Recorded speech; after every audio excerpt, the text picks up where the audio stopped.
Good afternoon, student. Today we will study the first chapter of physics of class 9th, that is motion. Okay. आज हम लोग समझेंगे कि motions क्या होते हैं और मोशंस के कितने टाइप्स होते हैं, मोशन, रेस्ट और मोशंस को डिस्क्राइब करने के लिए कौन कौन से टर्म्स हम लोग यूज़ करेंगे। तो ये सारे आज हम लोग डिस्कस करेंगे। फर्स्ट आपका इंट्रोडक्शन ऑफ मोशंस बताएंगे कि मोशंस क्या होते हैं। ओके।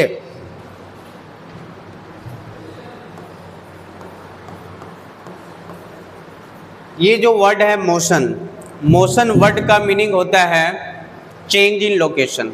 मोशन वर्ड का मीनिंग क्या होता है? Change in location. Change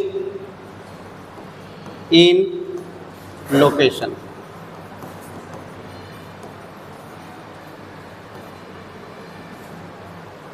change in location with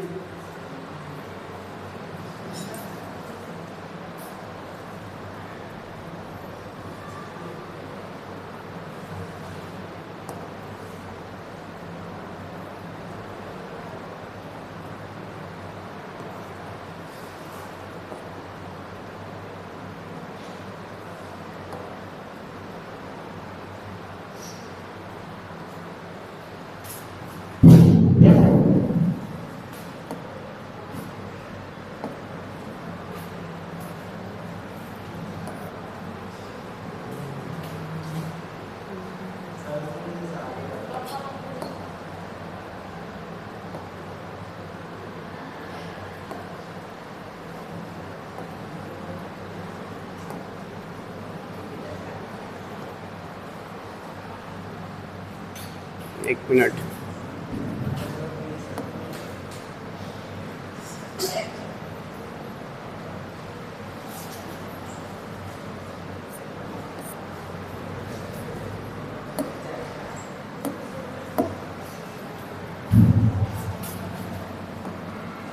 ये क्या हो गया यार?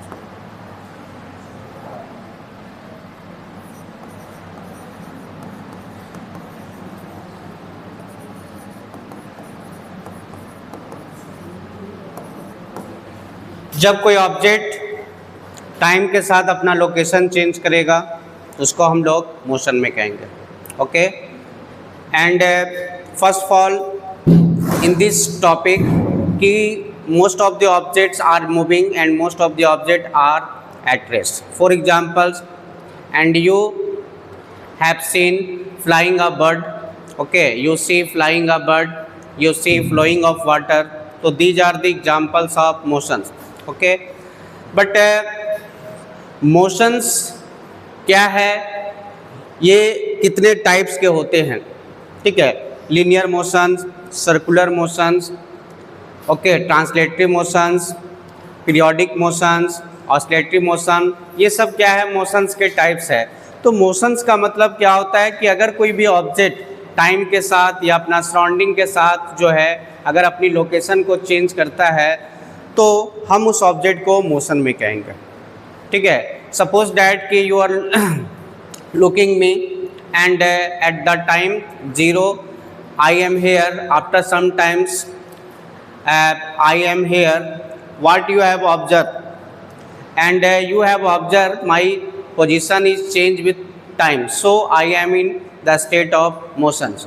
ठीक है, look at the fan and you tell about what are the states of fan.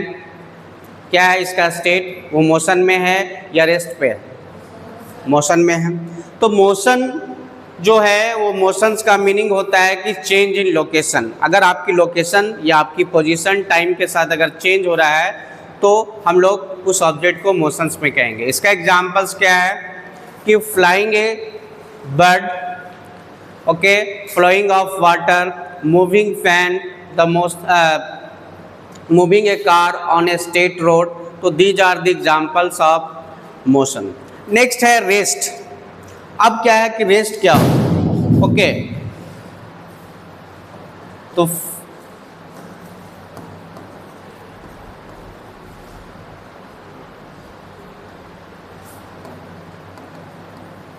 but moving car on a state road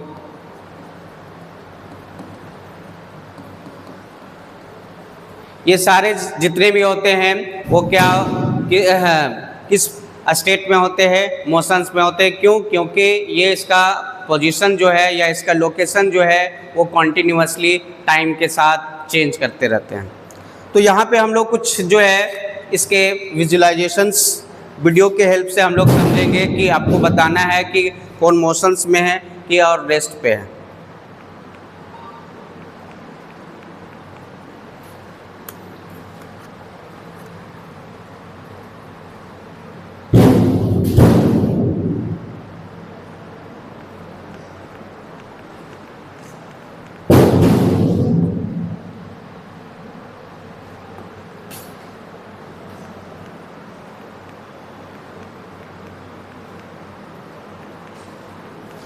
देख सकते हो कि ये जो ब्लॉक है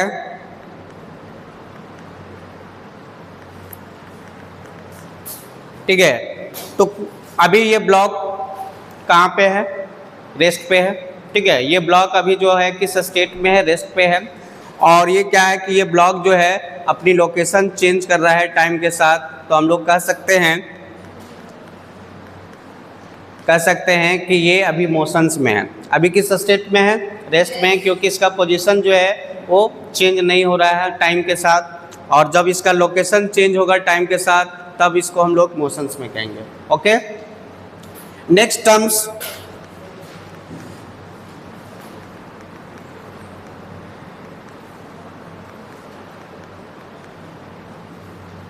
इसके अपोजिट वर्ड्स है रेस्ट।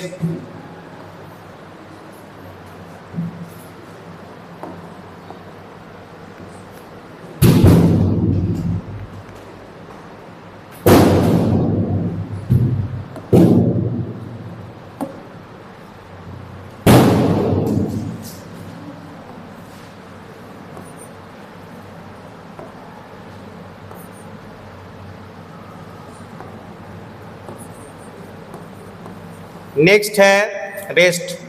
रेस्ट क्या होता है? जब कोई ऑब्जेक्ट टाइम के साथ अपनी लोकेशन चेंज नहीं करता हो तब उस ऑब्जेक्ट को हम लोग रेस्ट पे कहते हैं। If an object doesn't change its location with respect to time and its surrounding they are called rest. Okay, जैसे फॉर एग्जाम्पल्स क्या dusters lie on a tables, books lie on a bench.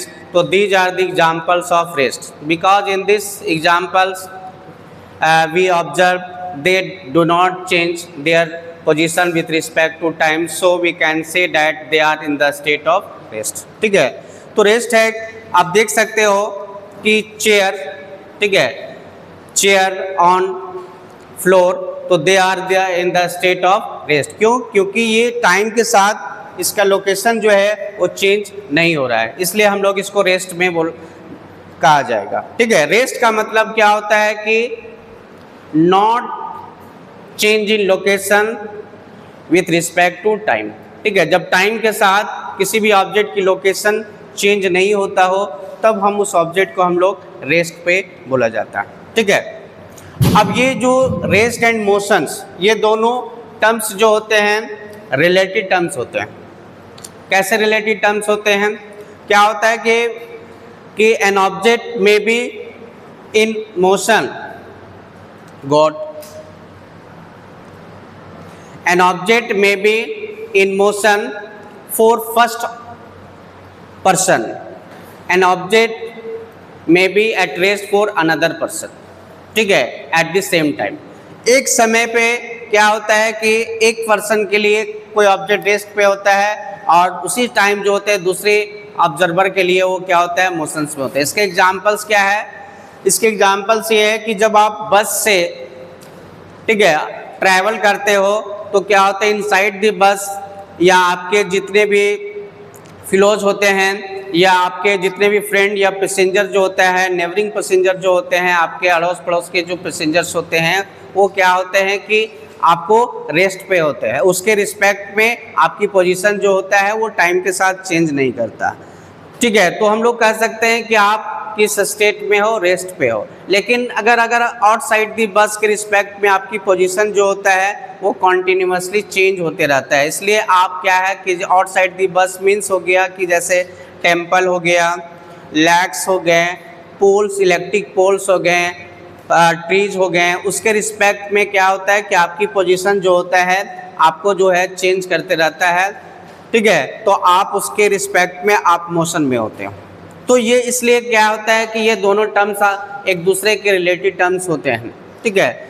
अब ये क्या है कि हम किसी भी ऑब्जेक्ट की मोशंस को इनडायरेक्ट एविडेंस से भी हम उसे क्या है कि उसे पता कर सकते हैं। जैसे अगर, क्योंकि एयर तो इनविजिबल होता है, एयर क्या होता है, इनविजिबल्स होते हैं, तो उसको मोशंस को कैसे हम कह सकते हैं कि वो रेस्ट पे है या मोशंस में है, या वो मोशन में है कि रेस्ट पे है, ठीक है। तो इन डायरेक्ट फॉर्म में हम लोग कैसे बोल सकते हैं कि by observing the movement of dust particle, by observing the movement of branches of tree. अगर ट्रीज के ब्रांचेस अगर मूव कर रहे हैं या मूवमेंट हो रहे हैं या डस्ट पार्टिकल्स का मूवमेंट हो रही है, तो हम लोग कह सकते हैं कि एयर जो है वो मोशन में है।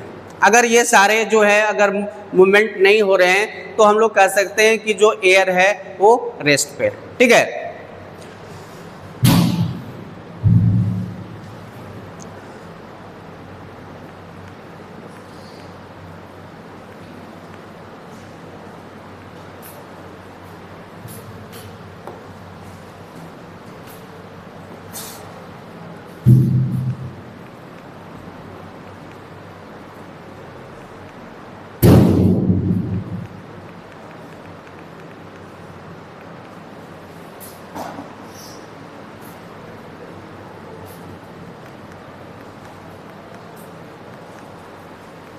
नेक्स्ट टर्म है इसमें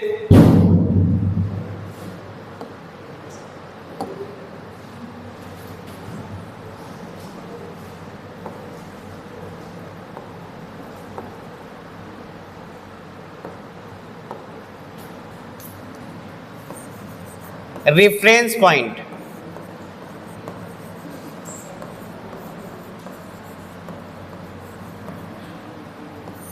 अब रेफरेंस पॉइंट क्या होता है, ठीक है, कि किसी भी बॉडी की मोशन को डिस्क्राइब करने के लिए हमें एक फिक्स पॉइंट की नीड होता है और उस फिक्स पॉइंट को हम लोग बोलते हैं रेफरेंस पॉइंट, ठीक है। मान लीजिए कि एक विलेज में आपका स्कूल जो है रेलवे स्टेशन से 2 किलोमीटर पे है, ठीक है। अब ये जो रेलवे स्टेशन से हमने उसे क्या कर लिया, स्पेसिफाइड कर लिया, ठीक है। अब स्पेसिफाइड कर लिया तो किसका, कि आपके स्कूल जो विलेज में है उसको आपको डिस्क्राइब करने के लिए हमने रेलवे स्टेशन को रेफरेंस लिया या स्पेसिफाई किया, तो रेलवे स्टेशन जो हो गया वो रेफरेंस पॉइंट कहलाएगा। या दूसरा एग्जांपल्स है, मान लीजिए कि अगर आप स्कूल जाते समय आपकी पेन जो है नहीं मिल पा रही है, ठीक है, तो आप अपने मॉम से पूछे कि मेरा पेन क्या है। मॉम ने आपको जो है बोले कि जाइए आप ड्राइंग रूम, आपका पेन वहाँ पे हो सकता है, मिल सकता है। तो आपने ड्राइंग रूम आए और आपका पेन जो है मिल गया। तो पेन को सर्च करने के लिए आपके जो मॉम है वो किस चीज़ को वो रेफरेंस लिया, ड्राइंग रूम को। किस चीज़ को रेफरेंस लिया, ड्राइंग रूम को। तो हम लोग कह सकते हैं कि ये आपका जो है रेफरेंस पॉइंट हम लोग जो है इसी को बोला जाता है, ठीक है। तो रेफरेंस पॉइंट का मतलब क्या होता है कि वो fix point from which an object start to change it position, ठीक है। जिस फिक्स पॉइंट से कोई ऑब्जेक्ट अपनी पोजीशन को चेंज करना स्टार्ट करता है उसको हम लोग बोलते हैं रेफरेंस पॉइंट। जैसे मान लीजिए कोई अगर ऑब्जेक्ट जो है एक्स वाई प्लेन में मूव कर रहा है,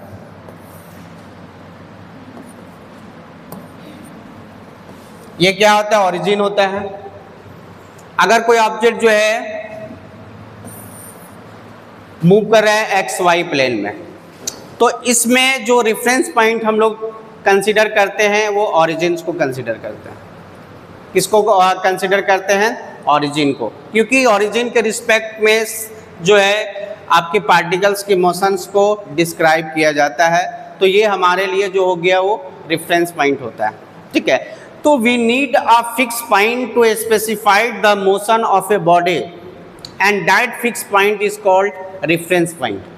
तो हर एक ऑब्जर्वर के लिए जो रेफरेंस पॉइंट जो है वो अलग अलग हो सकता है, ठीक है। रेफरेंस पॉइंट जो होते हैं वो आर्बिट्रेरी होता है, ये आप जो है आप किसी को भी आप रेफरेंस कंसिडर कर सकते हो, फिक्स पॉइंट को कंसिडर कर सकते हैं, जिससे आप उसके पोजीशंस का एनालिसिस कर सकते हैं या उसकी पोजीशंस को आप जो है एनालाइज कर सकते हैं, ठीक है। तो रेफरेंस पॉइंट आपके जो है ये फिक्स नहीं होते हैं, आपको ये आर्बिट्रेरी होते हैं, और ये आर्बिट्रेरी जो डिफरेंट ऑब्जर्वर के लिए रेफरेंस पॉइंट अलग अलग हो सकती है।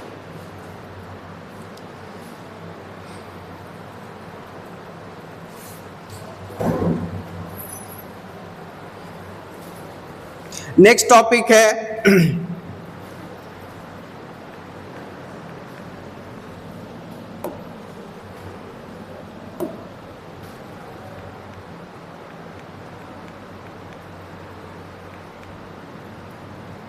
Distance and displacement.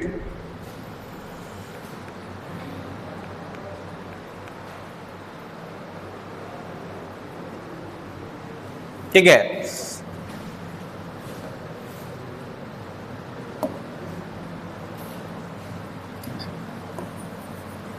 Distance and displacement.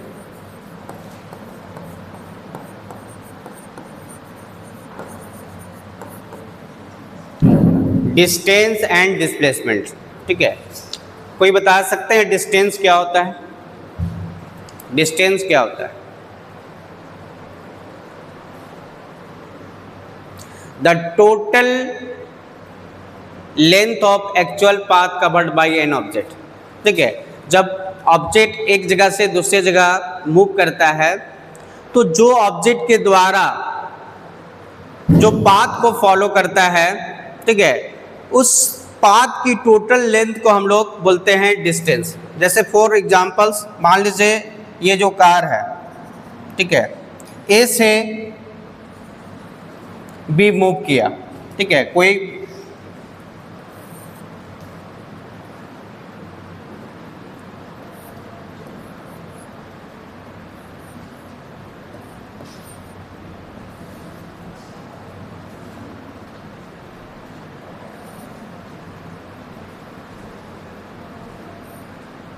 ये कार है, मान लीजिए कि ए से बी मूव करता है, और जब हम इसे मेजर किया तो ये जो इसके बीच का डिस्टेंस है 10 मीटर, ठीक है। उसके बाद कुछ देर के बाद ये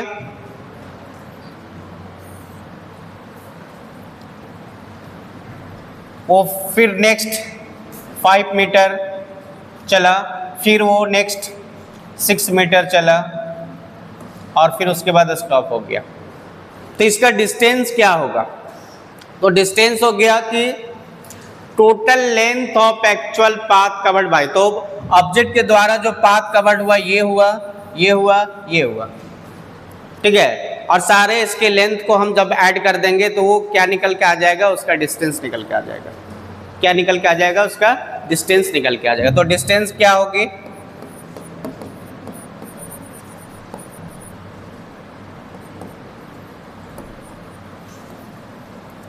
A B plus B C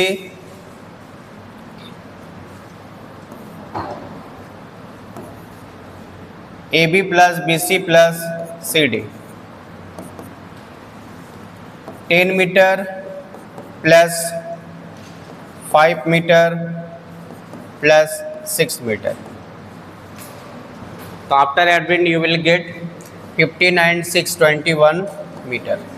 ये हो गया ऑब्जेक्ट का डिस्टेंस, ओके। अब मान लीजिए कि इस क्लासरूम में कोई स्टूडेंट जो है इस कॉर्नर से उस कॉर्नर में गया, ठीक है। तो इसके द्वारा जो स्टूडेंट के द्वारा जो पाथ फॉलो किया गया, फर्स्ट ये उस कॉर्नर गए, फिर उसके बाद उस कॉर्नर गए, तो हम लोग क्या करेंगे? उसके जो लेंथ है, ठीक है, हम टोटल लेंथ को हम या आपका जो मेजरिंग टैप है उसे मेजर करके जब हम टोटल लेंथ उसे कैलकुलेट करेंगे तो वो ऑब्जेक्ट का डिस्टेंस कहलाएगा, ठीक है। या उस बॉय का जो है टोटल डिस्टेंस कितना ट्रैवल किया वो हमें निकल के आएगा। अब डिस्टेंस जो होता है वो डिपेंड करता है आपका जो है कि path followed by the object, ठीक है। ऑब्जेक्ट के द्वारा जो पाथ फॉरवर्ड किया होता है उस पर डिस्टेंस डिपेंड करता है, बट डिस्प्लेसमेंट जो होता है, ठीक है, वो पाथ फॉलोड पर डिपेंड नहीं करता है, ठीक है।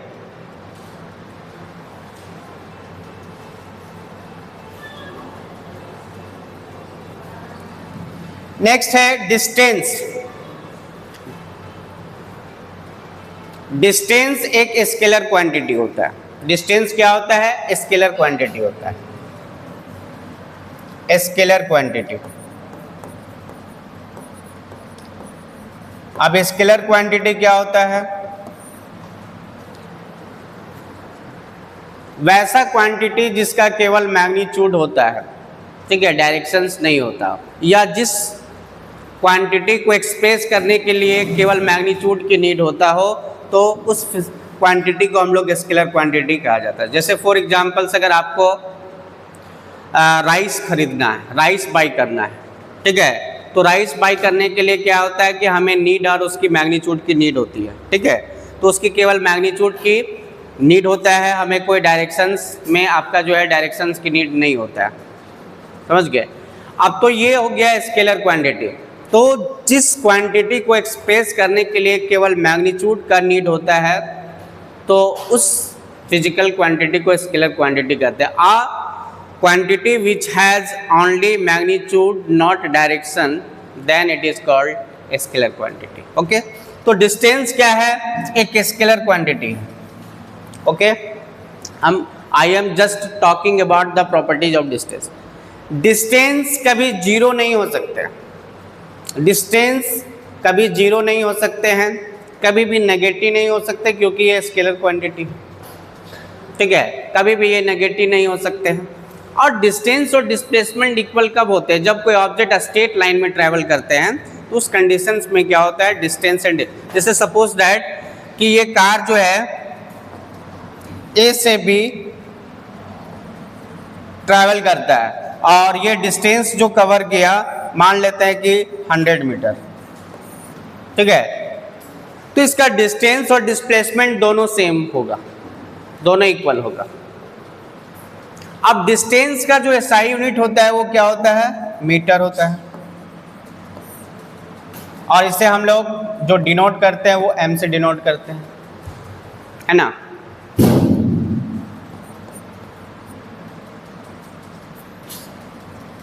डिस्टेंस को जिस डिवाइस से मेजर किया जाता है उस डिवाइस को हम लोग बोलते हैं ऑडोमीटर, ऑडोमीटर, है ना। तो ऑडोमीटर में ये डिवाइस जो होता है वहाँ पे इंस्टॉल होता है, ठीक है, जो आप कितना डिस्टेंस चले वो हमें आपको जो है ये मेजर करते हैं। अब हम लोग कुछ एग्जाम्पल से डिस्टेंस कैलकुलेशंस के लिए सीखेंगे, है ना।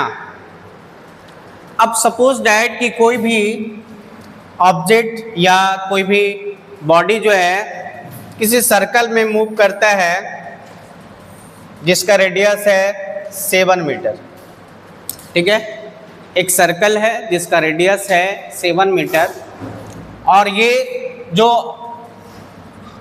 पार्टिकल्स है वो ए से स्टार्ट करता है अपनी मोशंस को, और ये आपका बी पे पहुंचता है। तो बताइए कि ये कितना डिस्टेंस ट्रैवल किया।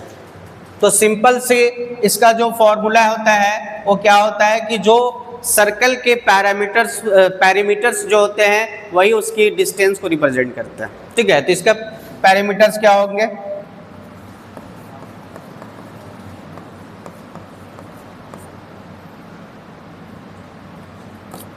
पाई आर, तो 22/7 × 7,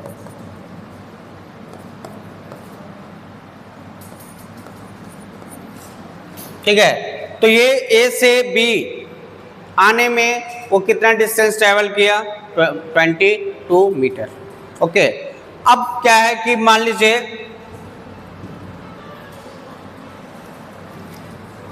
अब एक सर्कुलर ट्रैक में या एक आपका जो है वो एक स्क्वायर ट्रैक में जो है कोई ऑब्जेक्ट मूव करता है,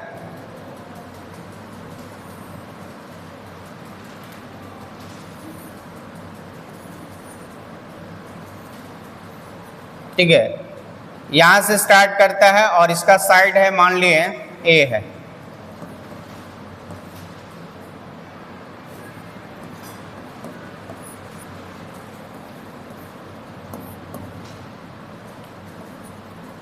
तो बताइए कि वन राउंड कंप्लीट करने में कितना डिस्टेंस ट्रैवल करेगा, है कितना डिस्टेंस ट्रैवल करेगा? तो पैरामीटर ऑफ स्क्वायर क्या होता है? क्योंकि साइड आपका ए है, क्योंकि स्क्वायर का सारे साइड्स क्या होते हैं? इक्वल होते हैं। अब सारे साइड्स इक्वल होते हैं तो इसका जो डिस्टेंस होगा फॉर वन राउंड के लिए it's equal to its parameter. तो पैरामीटर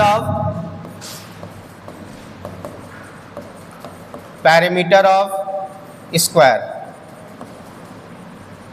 क्या होता है? Formula 4a। तो ये आपका 4a जो है इसके डिस्टेंस जो है वो होगा, ठीक है। अब नेक्स्ट जो एग्जाम्पल्स है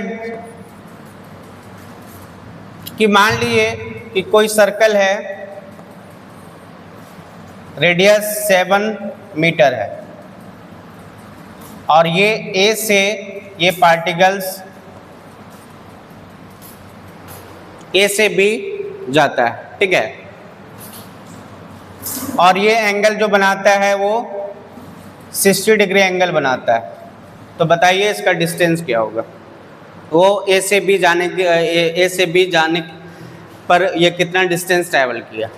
how much distance travel by a particles when it moves from a to b. कैसे इसको हम लोग कैलकुलेट करेंगे? तो ये क्या है? ये रेडियस है, ये भी 7 मीटर होगा और ये this part is called arc of a circle. This part is called arc of a circle. और अगर किसी भी सर्कल की आर्क की लेंथ अगर हमको फाइंड करना हो तो उसके लिए फॉर्मूला क्या होता है? लेंथ ऑफ आर्क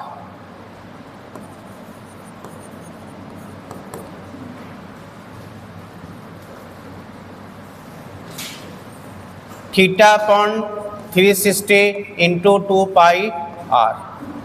तो theta is 60 degree, 360 into 2 into 22/7 into 7, 7 cancel out and 1 0 cancel out and 6 6 6, 2 1 2, 2 3 6।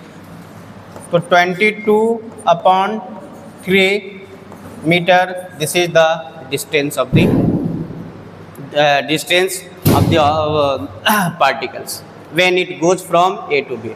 जब ए से बी जाता है तो वो कितना डिस्टेंस ट्रैवल किया? वो 22/3 मीटर, ओके।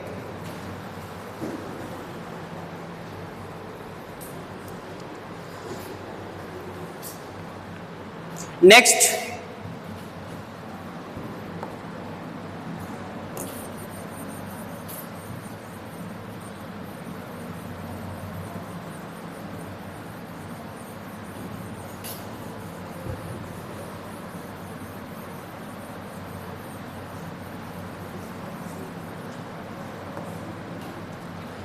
डिस्प्लेसमेंट।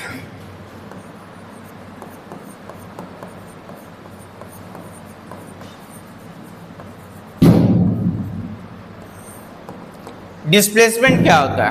कोई बता सकते हैं डिस्प्लेसमेंट के बारे में? The shortest distance between initial and final position of an object is called displacement.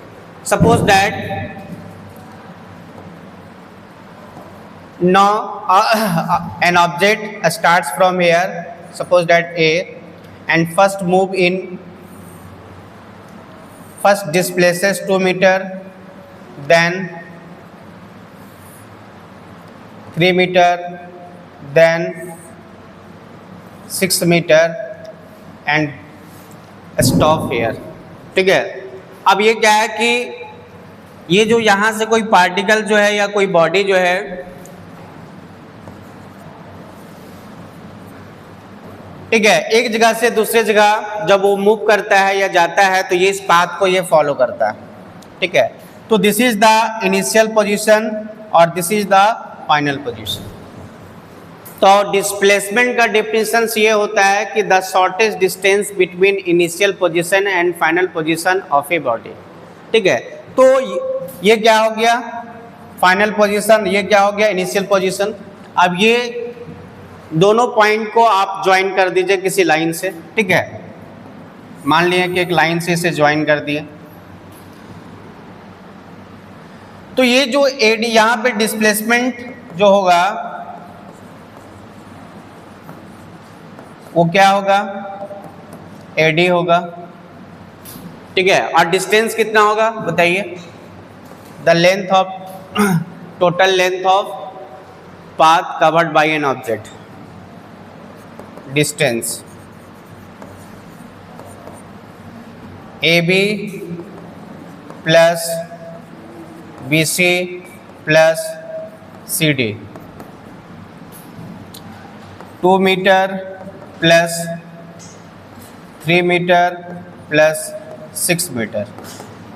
Okay, तो आफ्टर एडिंग 2 और 3 5, 2 and 3 5 and 6 11 metre, this is a distance. Okay, but displacement कितना होगा कैसे निकालेंगे, तो now you extend this point and draw a perpendicular till this point meet at a point this। Okay, ये point पे मिला, तो ये क्या है कि आपका जो है एक रेक्टेंगल का शेप बन रहा है। तो रेक्टेंगल का क्या होता है, अपोजिट साइड इक्वल होते हैं। अगर ये 6 मीटर है तो ये भी क्या होगा 6 मीटर है, तो यहाँ पे हम लोग पाइथागोरस थ्योरम को अप्लाई करके हम लोग डिस्प्लेसमेंट इसको फाइंड कर सकते हैं। तो ये भी 3 मीटर होगा, तो डिस्प्लेसमेंट क्या हो गया इसका, तो 3 और plus 3 plus 6 9 whole square plus 3 square 81 plus 9 90 metre. Okay, जब इसे आप सॉल्व करेंगे, ठीक है, रूट के अंदर में है तो इसको हम लोग सॉल्व करेंगे तो आई थिंक 9 पॉइंट समथिंग आएगा। ठीक है, 9 पॉइंट समथिंग आएगा। तो ये हो गया डिस्प्लेसमेंट। आप देखिए इसमें इस डायग्राम में क्या देखें कि जब कोई भी बॉडी एक स्ट्रेट लाइन में नहीं ट्रैवल करता हो, ठीक है, और उसका पाथ जो है हमेशा चेंज होते रहता है या उसका जो है डायरेक्शन चेंज होते रहता है, तो उस कंडीशंस में क्या है कि डिस्प्लेसमेंट हमेशा डिस्टेंस के कम होगा, लेस देन होगा।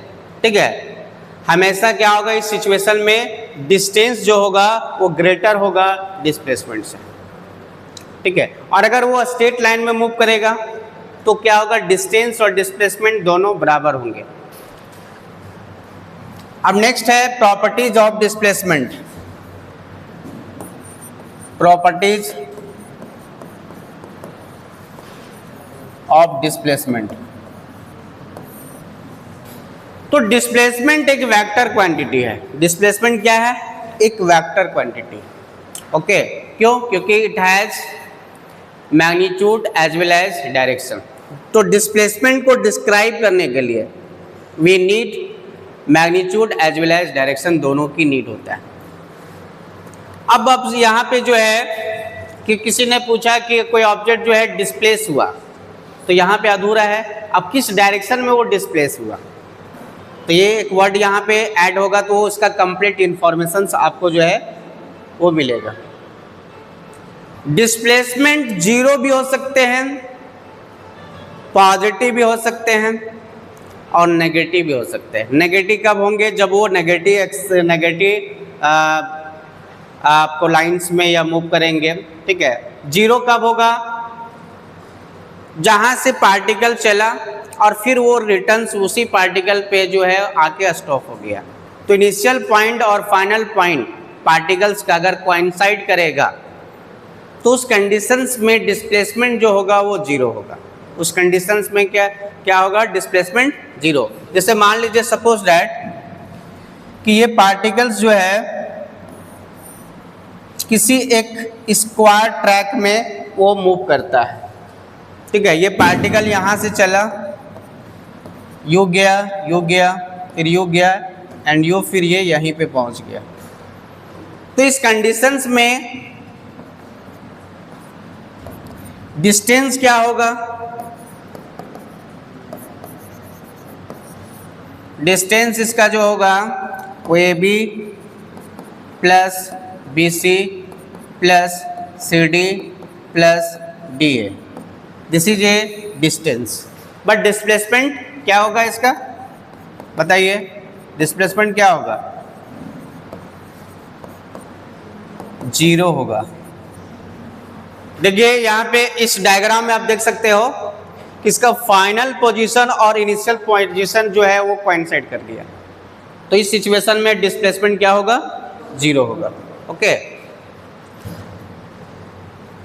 तो I hope distance and displacement का कॉन्सेप्ट आपको क्लियर हो गया होगा, आप समझ गए होंगे।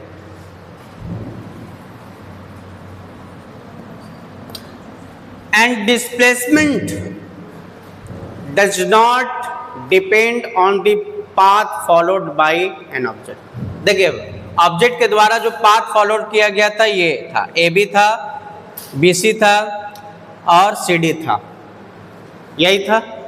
लेकिन तो ये क्या है कि इसका जो है डिस्प्लेसमेंट का जो पाथ है ये तो जो उसके द्वारा जो फॉलोड किया गया था उस पर तो ये डिपेंड्स नहीं करता है।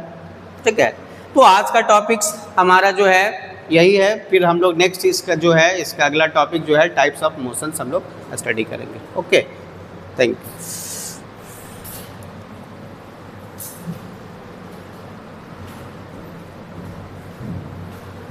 स्टॉप।